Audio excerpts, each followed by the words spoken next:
Bismillahirrahmanirrahim. Alhamdulillahirabbil alamin. Wa bihi nasta'inu ala umuri dunya waddin.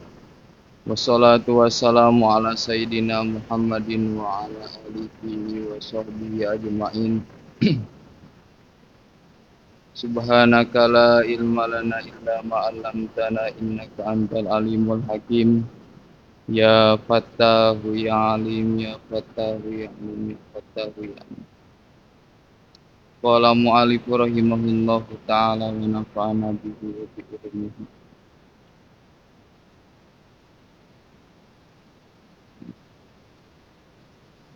Wa ila arwahi radhiyallahu ta'ala anhum wa nafa'ana bihi wa bi ulumihi. Al-Fatihah. A'udzu billahi minasy syaithanir rajim. Bismillahirrahmanirrahim. Alhamdulillahi rabbil alamin. Ar-Rahmanir Rahim. Maliki yaumiddin. Iyyaka na'budu wa iyyaka nasta'in. Ihdinas siratal mustaqim. Siratal ladzina an'amta 'alaihim ghairil maghdubi 'alaihim waladdallin. Bismillahirrahmanirrahim. Candi pajeng peryogi kauninga heula ku urang sadayana. Direhna ieu kitab teh dikarang ku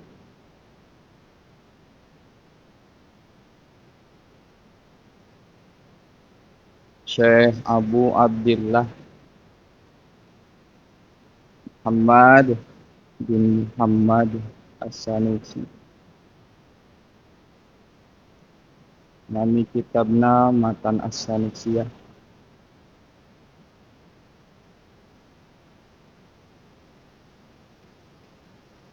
Anjeunna lahir di Nisbat, lahir di Qabilah nu aya di Maghrib. Kami ayeuna mah belah Maghrib teh nyaeta Maroko, Libya, atana pisan sanesna Aljazair. Eta daerah Maghrib. Sanusi teh nyaeta 6 Bani Sanusi Nisbat kana Bani. Anu lahirna 832 Hijriah.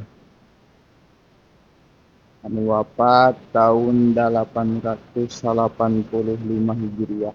Kirang langkung yuswana teh 63.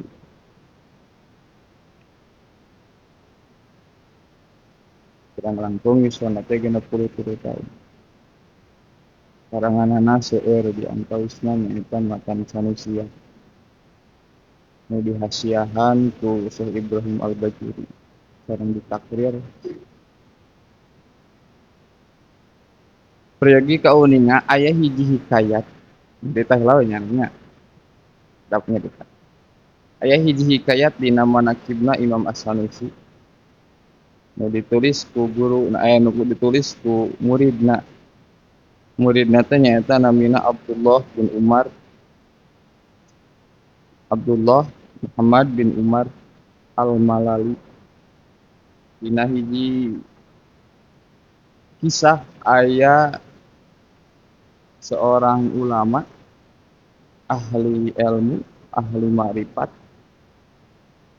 diimpenkeun jadi muridna Imam As-Sanusi nyarioskeun tentang rerencanganana. Anu mana eta rerencanganna teh ngimpenkeun kana salah sawiya siji jalmi nu ahli ilmu. Di antawisna aya dina takriranana. Ditaros naon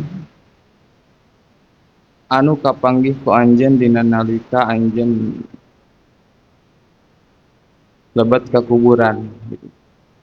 Ketika anjeun ditaros ku Munkar wa Nakir, naon anu ditaroskeun ka anjeun. Saur anjeunna nyangem, kuring teh pasa'alani andini wa amma qara'tu min kitabit tauhid faqultu qara'tu aqidata fulan bin fulan.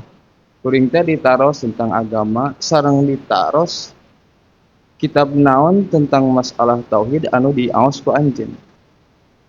Ieu kehebatan Imam Sanusi. Jadi carioskeun ku muridna. Fakultu qara'tu aqidata fulanin bin fulan. Sim kuring teh ieu teh muridna itu sim kuring teh ngaos kana akidahna hiji fulan, ngaos akidahna hiji ulama, jeung ngaos akidahna hiji ulama. Faqala teras nyarios Munkar wa Nakir bi ghadabin wa tahdidin bi ayyi syai'in lam taqra aqidata Sanusi. Ketika ngawalar anjeunna kitu malaikat Munkar wa Nakir bendu wa tahdidin sareng ngancam. Naon pangna ngancam? Bi ayyi syai'in atawa li ayyi syai'in lam taqra aqidata Sanusi. Kunaon anjeun teu ngaos kana karangan-karanganna Imam Sanusi, kana kitab akidahna Imam Sanusi, bahwa anjeun ngan unggul saukur ayeuna ngaos kana kitab salianti akidahna Imam Sanusi. Kunaon anjeun teu ngaos kana akidahna Imam As-Sanusi. Qara'tu ghayraha min aqaidi faqala wa halla qara'taha law qara'taha la kafartu ka an ghairiha wa darabahu bimakma'in min hadidin darbatain aw salasan wa inna makana adarbu wal antabu li adami qiraati laha ma anni kuntu a'rafu tauhid bil barahini al qatinah. Kieu maksudna, lamun teh mah anjeun ngungkul ngaos kana akidahna Imam Sanusi tah teu ngaos kana kitab nu sanes-sanes oge salianti akidah As-Sanusi geus cukup pikeun nyiparatan anjeun teu kaburu ngaosna kana kitab nu sanes. Bukan berarti ulah ngaos kana kitab salianti akidah matan Imam Sanusi nya, tapi ieu mah keunggulanana karangan saha Imam As-Sanusi. Eta hiji jalmi kumaha dorobahu bimikmain. Eta jalmi teh diteunggel ku malaikat ku cambukan tina naon? Tina min hadidin tina besi. Kusabab teu teu naon teu nalungtik teu ngaos kana naon matana Imam As-Sanusi atawa teu ngaos kana karangan akidahna tentang akidahna Imam As-Sanusi. Eta ka urang teh supaya nyiparatan kana eta tah teu di antara nya. Langsung we nama. Di logatana tengahna matana. Aya teh. Tanu divisina. Bismillahirrahmanirrahim. Bismillahi ngawitan abdi ngaos kana ieu kitab matan Sanusiyah. Kalawan ngalap barokah sareng nyuwunkeun ditiasakeun penyebat jenengan Allah. Sifatna Allah Ar-Rahmani anu maparing nikmat ageung di dunia sareng di akhirat. Sifatna Allah Ar-Rahimi anu maparing nikmat alif di akhirat ka mukmin wungkul.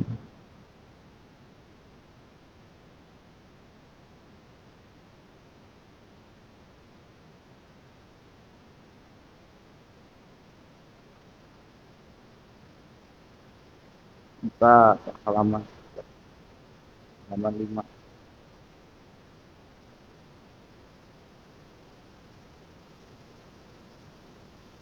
Alhamdu ari sadaya jenis puji anu opat.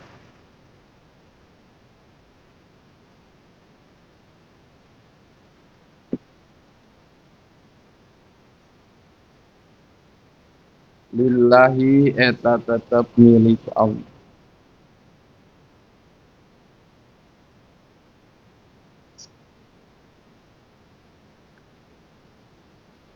Alhamdu ari sadaya jenis puji anu opat qadimun li qadimin qadimun li hadisin li hadisin lillahi eta tetep milik Allah.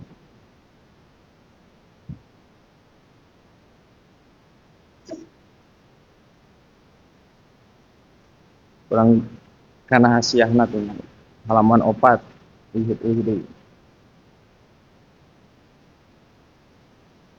aya summa innal basmala tatastamilu ala khamsati al qadim ya Pak ya teh tanu diturunganana baik ta tadi dia kita nanti ada tak dia siahna ayat teh halaman opat summa innal basmala tatastamilu ala khamsati al qadim.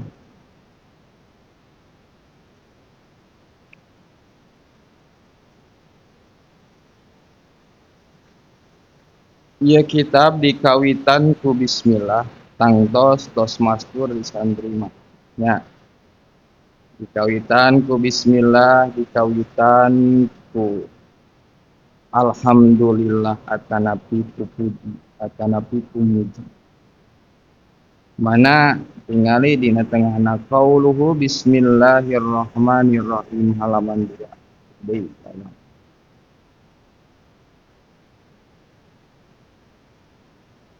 ayat teh qauluhu bismillahirrahmanirrahim pangna ieu kitab dikawitan ku bismillah teh hiji iqtidaan bil kitabil aziz nyaeta turut tumut kana Al-Quran bahwa setiap ayat Al-Quran setiap surah dina Al-Quran dikawitan ku naon ku bismillah kecuali surah Baroah atau nanti surah At-Taubah. Dua wa amalan bi khobarin nyaeta ngamalkeun kana hadis Rasul masyhur ku urang kauninga kullu amrin dzibalin la yubda'u fihi bi bismillahirrahmanirrahim fa huwa abtaru au aqta'u wa fi riwayatin au ajdamu saban-saban urusan anu sae dzibalin teh anu ngagaduhan sae la yubda'u anu tadi mimitian fi dina itu kullu amrin bi bismillahirrahmanirrahim ku ngaoskeun bismillahirrahmanirrahim bahwa maka ari kullu amrin abtaru eta sapertikeun sato anu potong buntutna wa fi riwayatin fa wa aqta atawa sapertikeun sato anu potong sukuna dina hiji riwayat deui sapertikeun ajdam nyaeta sapertikeun jalmi anu pongpet irungna naon hakikatna atawa maksudna ieu teh aya tasbihnya aya nyarupakeun tap tasbihna dipikeun disabahna dipikeun musabahna nyaeta saeutik barokahna kurang barokahna itu diantara ai kulu amrin dibalin teh nyaeta eusina aya 3 hiji anu wajib 2 anu sunnah 3 anu mubah dibalin teh eusina hiji nu wajib 2 anu sunnah 3 nu mubah kenging ngaoskeun bismillah kana barang anu makruhna komo di anu mana nu haramah gitu. Nu kadua aya carosan ulama pangna dikawitan ku bismillah teh hiji iktidaan bil kitabil aziz. Nomor kedua ngamalkeun kana hadis rasul nyaeta nu qulu amrin dibalin ilaih. Katilu aya cariosan para ulama. Kumaha cariosan para ulama fal abdu idza aroda ayya mala amalan sholihan balagos syaitoni fi ibsadi niyatihi. Ketika ayeuna hiji hamba rek ngamaksud kana amal soleh, maka si setan teh sok ngagoda pikeun ngaruksak niat urang. Sapertikeun kumaha? Sapertikeun ayeuna keur ngaos cek setan teh mending sare. Sok teu sare mah. Ngeuna isuk ge aya deui ngaji mah. Kelem sok teraskeun moal dina naon. Gitu eta teh. Itu teh kelembutanana setan. Dari setan mah lebih sae omonganana ketimbang naon? Sajak. Sajak setan mah lebih sae. Ya ngagoda urang. Matak dikawitan we kunaon? Ku bismillah sangkan urang tiasa naon? Tiasa ngajauhan panggodaanana setan. Tadi teh bismillah teh aya 5 lafad hiji ba'na. Ya, ba'na aya ba'na. Ba teh cuman teh kana naon? Bi kana makana wa bi yakunu ma yakunu bi wujida ma wujida wa bi ma yujadu wa bi yujadu ma yujadu.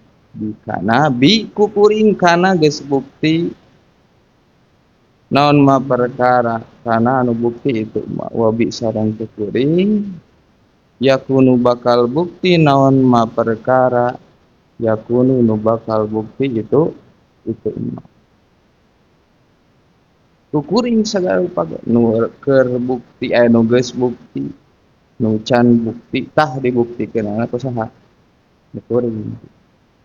Nu kadua aya isim tah lapad isim bismi aya lapad isim aya tadina tengahna wasani ismun nyaeta isim di dieu sanes isim anu ngabandingan kana naon? Kana fiil sareng haraf. Tapi isim di dieu nuduhkeun kana perkara nu dingaranan. Madalla alam musamma perkara anu nuduhkeun kana nu dingaranan. Sanes isim menurut naon? Menurut ilmu nahwu. Gitu. Nomor tiluna aya lafad Allah. Naon aya di tengahna halaman 5. Lafdul jalalati wa huwa alamun ala dzatihi ta'ala ala sabili alamiyati syakhsi ala tahqiq.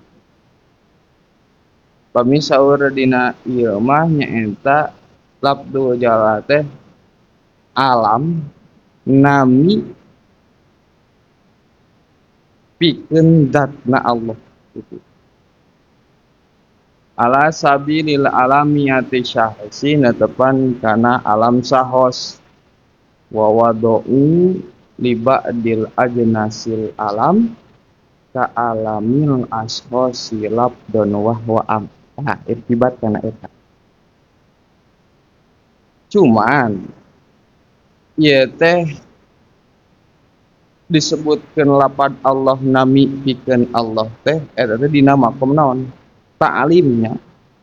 Dina makom ngaos, dina makom ngawurug teu meunang tetep we naon? Allah mah pangeran sanes nami pikeun zat Allah lapad Allah pami dina dina makom ta'limah disebutna naon? nami pikeun dat Allah. Ngan tetep sanaos kitu urang teh salianti dina makom taklim tetep we Allah manaon pangeran. Nomor kaopat kalimana nu dibahasna teh aya Rahman sareng Rahim eta mah sifat tina lafad Allah. Lamun Rahman mah nyaeta di makna muhsin bijala ini ni'am nyaekeun kalawan pirang-pirang nikmat anu agung. Maksudna nikmat nu agung teh naon? Nyurambah ka sakabeh makhluk nu aya di alam dunia rek di langit rek di bumi. Ku nikmat hiji tiasa nyurambah kana naon? Kana pirang-pirang makhluk nu aya di dunia. Nomor kadua aya Rohim.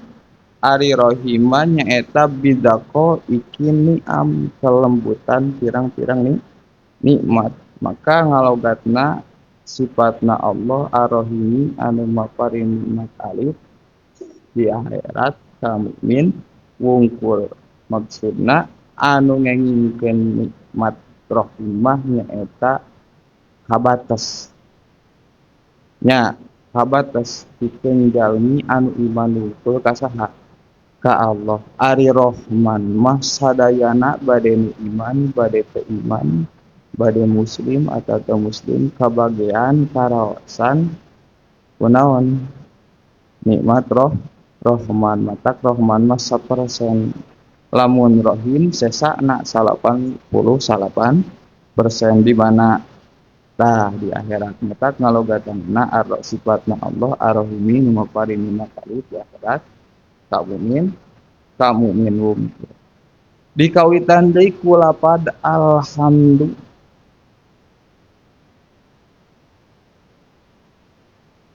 Berarti hiji aya ku bismillah, nomor kadua aya ku naon?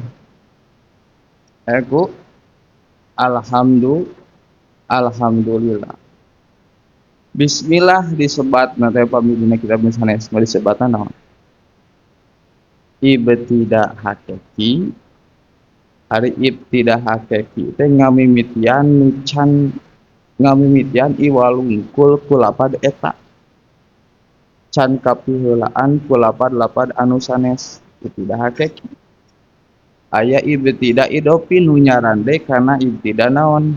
Hakiki nyaeta ngawitan tapi tos kapiheulaan ku lapad anu sanes sapertoskeun alhamdu eta teh muqaddimah. Ngan muqaddimahna idopi kana bismillah. Lamun bismillah muqaddimah kitab anu hakiki. Ari muqaddimah teh aya dua.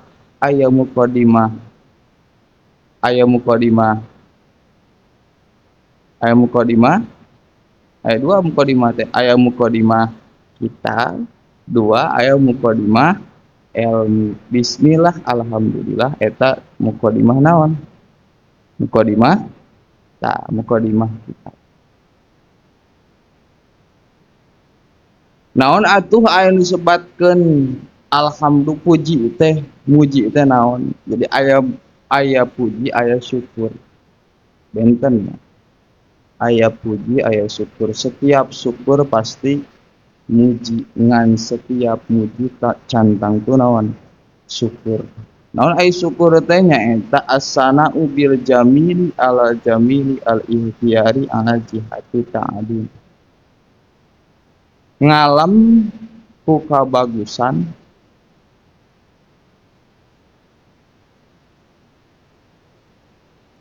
anu bangsa ihtiyari netepan kana arah-arah ngagungkeun. Ngalam ku kabagusan ka anu bagus ka anu ngaluskeun kalawan naon? Kalawan ngitung-ngitung jihad arah naon? Arah ngagungkeun eta muji disebut. Aya cek istilah namanya cek lugot. Aya cek istilah mah nyaeta fi'lun yunbi'u anta binil mun'im bisababi kaunihi mun iman alal hamidi au goib.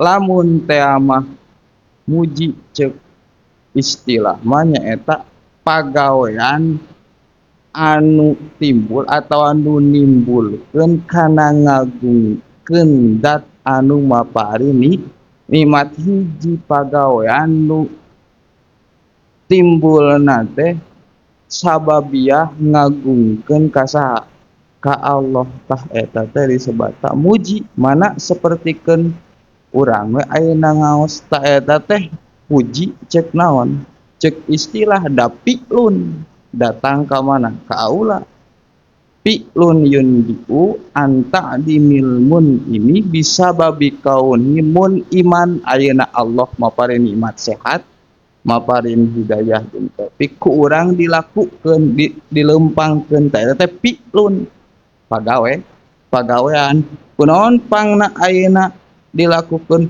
sabab yunbiu anta dimilmun imi sabab urang sadar bahwa Allah geus maparinan kasehatan maparinan sampean hidayah jeung taufik ku urang we dilakukeun ka eta puji cek naon cek istilah dina puji dina muji teh aya rukunna nya atas terang lah olahraga nya aya sabaraha rukunna teh aya 5 hiji Hamid 2 Mahmud 3 Mahmud bi 4 Mahmud aleh 5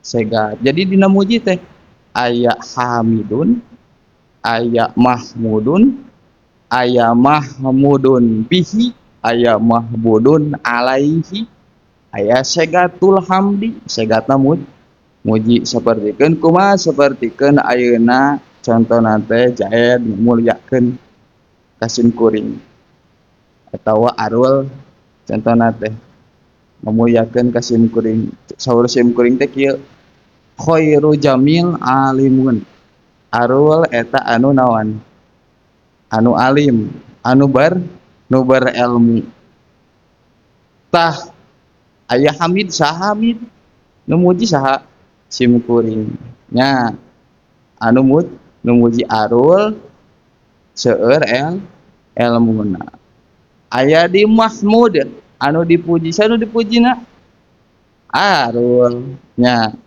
aya Mahmud bih sifat nu dipujina naon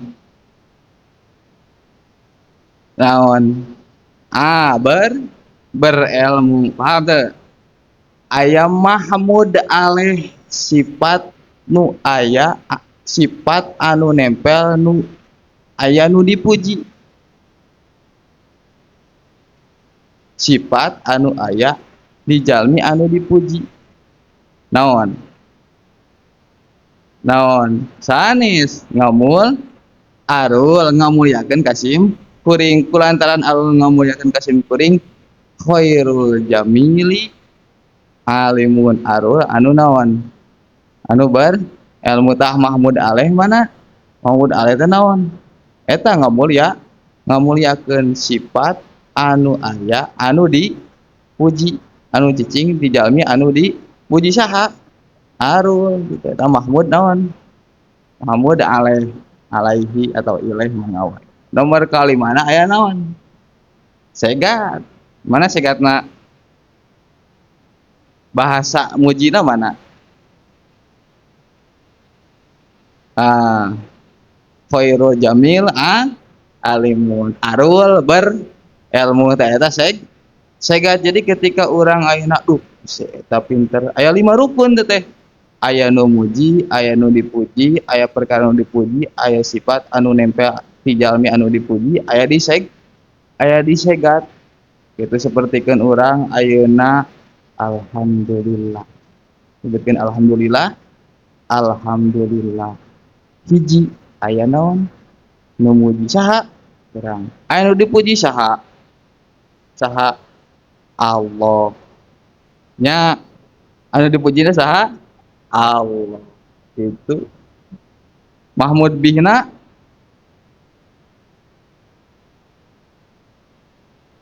Mahmud bihna, Mahmud bihna naon maparini ka urang. Mahmud alehna, Mahmud alehna geus maparina rahmat segatna nyebat alhamdulillah. Puji teh sabariji? Hah? Monya 5 rukun eta mah. Puji sabariji? 4. Hiji qadimun liqadimin. Naon qadimun liqadimin teh? Puji Allah kana datna Allah. Itu kan? Mujina Allah kana datna Allah, kudat Allah. Muji kana dat Allah, kudat Allah nyarina. Innallaha ala kulli syai'in qadir. Nomor kedua aya puji qadim ala hadis nya puji Allah kama haluk naon cantona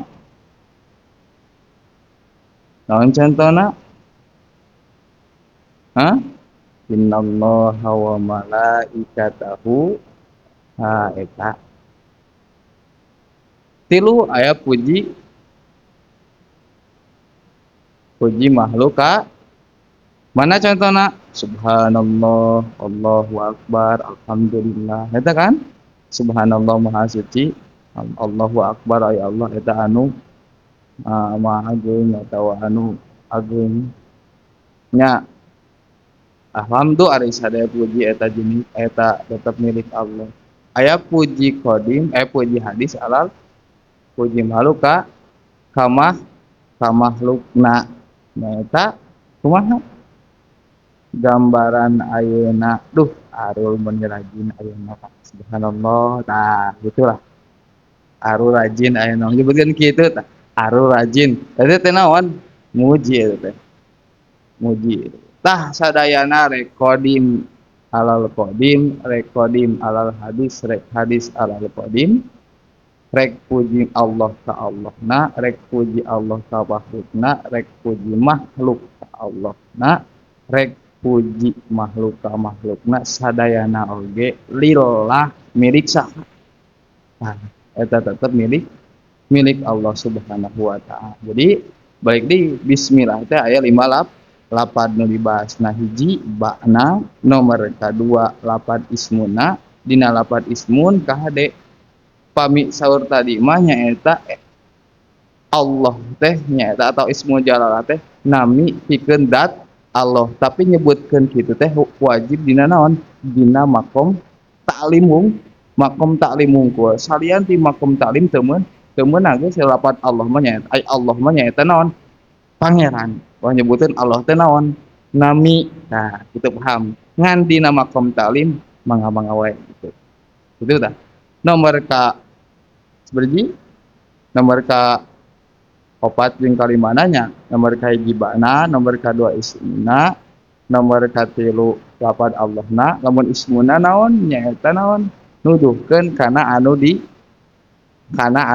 ngaranan katiluna lapad Allah atau nomor kaopat jeung kalimana naon sifat Rahman jeung Rahim lamun Rahman mah bijala iliniam nya lamun Rahim bidako ikin ni'am gitu. Dikawitan ku bismillah ibtida hakiki tuluy deui ayeuna alhamdulillah ibtida naon ibtida idopi sikap segitu wae nya sikap segitu masalah atuh kita guna